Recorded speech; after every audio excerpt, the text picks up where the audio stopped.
Pois é, Carla, quando tem super quarta, a gente fica de olho, a gente fica na expectativa, principalmente nesse cenário que está se dando, né? Estava falando aqui praticamente precificado, né? Elevação de 0,75 lá nos Estados Unidos, manutenção da taxa de juros aqui no Brasil, e o que o pessoal está de olho mesmo é no comunicado. São nas palavras do Jerome Powell, no comunicado do Banco Central aqui do Brasil, porque promete ser duro, promete ser contundente, né? Esses comunicados, essa comunicação dos bancos centrais.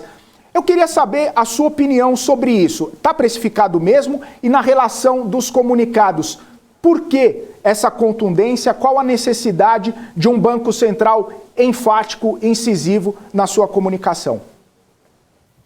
Olha, a gente tem uma situação um pouco diferente em termos de Brasil e em termos de Estados Unidos. Primeiro que no Brasil a gente começou esse aperto monetário muito mais cedo, né? Então, o Banco Central daqui, ele entende que todo esse aperto monetário, ele já foi feito, né? O aperto monetário necessário para conter essa inflação, que é gerada principalmente internamente, já foi feito. E aí ele deixou essa porta aberta no último cupom de 25 pontos, ainda com uma carta na manga, caso precisasse utilizá-la, né? Uhum. Mas o mercado de fato entende que isso não será necessário.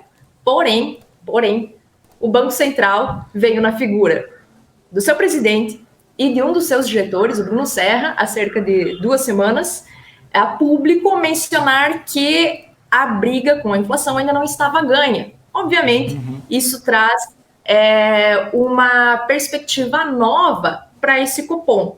E aí o mercado entendeu que talvez não fosse dado esse reajuste adicional de 25 pontos, porém o comunicado deve vir sim muito duro. O que é esperado então para cenário doméstico? O Banco Central manter esse comunicado extremamente duro, não consideramos que fechou a porta dos 25 pontos, tá? Isso pode ser uma carta na manga ainda do Banco Central, não entendemos que o Banco Central tirou completamente isso de cenário, tá? Isso está em jogo ainda, e dependendo da postura do Fed, né, do comunicado do Fed que antecede o Banco Central, a gente pode ter sim uma surpresa de 25 pontos aqui dentro, tá? Esse é o primeiro ponto. Segundo ponto, o que levaria o Banco Central a encerrar esse ajuste, Banco Central brasileiro, encerrar esse ajuste nesse momento?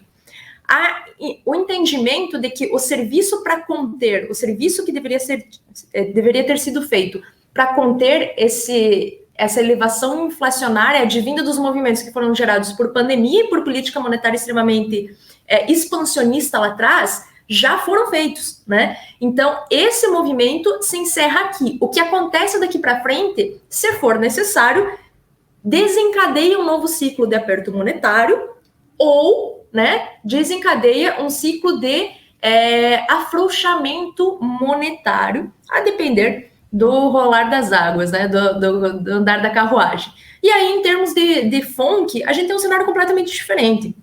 A gente tem uma economia que tem uma taxa de desemprego extremamente baixa, uma das mais baixas da série histórica, uma economia doméstica extremamente pujante, é uma economia que tem uma relação com o mercado internacional muito alta e por isso apresenta dados hoje que são heterogêneos, aqueles que têm relação maior com o comércio internacional estão vindo com resultados ruins e aqueles que têm uma relação maior com a economia doméstica estão vindo com um resultado bom, mas a inflação segue assustando por lá. E essa, hoje, é a principal bandeira do Fed. Então, isso faz com que, para os Estados Unidos, possamos ver, sim, talvez um reajuste também mais forte do que os 75 pontos, principalmente depois da divulgação dos últimos indicadores inflacionários, tá? E se isso não acontecer, uma postura muito dura nos comentários de Powell e nos comentários também dos demais diretores que virão, né, na sequência, nos próximos dias aí, depois da divulgação desse